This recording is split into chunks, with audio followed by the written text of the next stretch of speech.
Alors bonjour à tous, aujourd'hui nous continuons notre lecture du catéchisme de l'Église catholique et nous en sommes rendus à la question numéro 173 du compendium qui est: comment l'Église est-elle missionnaire? Eh bien, guidée par l'Esprit Saint, l'Église poursuit tout au long de l'histoire la mission du Christ lui-même.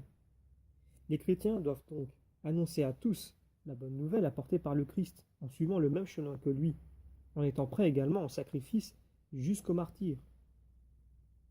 Alors, pour étayer cette réponse du compendium, prenons les paragraphes 852 à 856 du catéchisme de l'Église, qui nous disent ceci. Donc, dans un premier temps, les chemins de la mission. L'Esprit Saint est le protagoniste de toute la mission ecclésiale. C'est lui qui conduit l'Église sur les chemins de la mission. Celle-ci continue et développe au cours de l'histoire la mission du Christ lui-même, qui fut envoyé pour annoncer aux pauvres la bonne nouvelle. C'est donc par la même route qu'a suivi le Christ lui-même que, sous la poussée de l'Esprit du Christ, l'Église doit marcher, c'est-à-dire par la route de la pauvreté, de l'obéissance, du service et de l'immolation de soi jusqu'à la mort, dont il est sorti victorieux par sa résurrection. C'est ainsi que, comme nous le dit Tertullien, le sang des martyrs est une semence de chrétiens. Mais dans son pèlerinage, l'Église fait aussi expérience de la distance qui sépare le message qu'elle révèle et la faiblesse humaine de ceux auxquels cet évangile est confié. Ce n'est qu'en avançant sur le chemin de la pénitence et du renouvellement, et par la porte étroite de la croix, que le peuple de Dieu peut étendre le règne du Christ.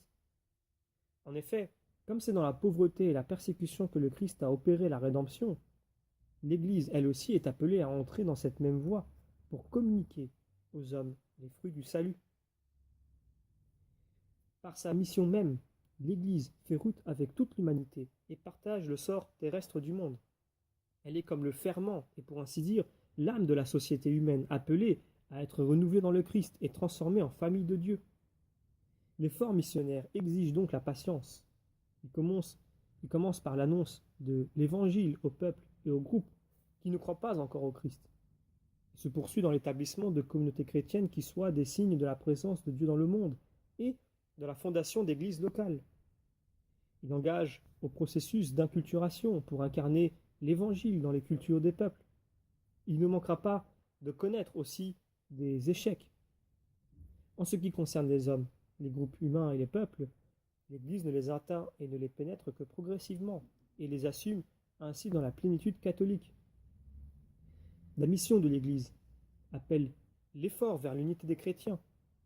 En effet, les divisions entre chrétiens empêchent l'Église de réaliser la plénitude de catholicité qui lui est propre en ceux de ses fils qui, certes, lui appartiennent par le baptême, mais se trouvent séparés de sa pleine communion. Bien plus, pour l'Église elle-même, il devient plus difficile d'exprimer sous tous ses aspects la plénitude de la catholicité dans la réalité même de sa vie. La tâche missionnaire implique un dialogue respectueux avec ceux qui n'acceptent pas encore l'Évangile. Les croyants peuvent tirer profit pour eux-mêmes de ce dialogue en apprenant à mieux connaître tout ce qui se trouvait déjà de vérité et de grâce chez les nations, comme par une secrète présence de Dieu. S'ils annoncent la bonne nouvelle à ceux qui l'ignorent, c'est pour consolider, compléter et élever la vérité et le bien que Dieu a répandu parmi les hommes et les peuples, et pour les purifier de l'erreur et du mal, pour la gloire de Dieu, la confusion du démon et le bonheur de l'homme.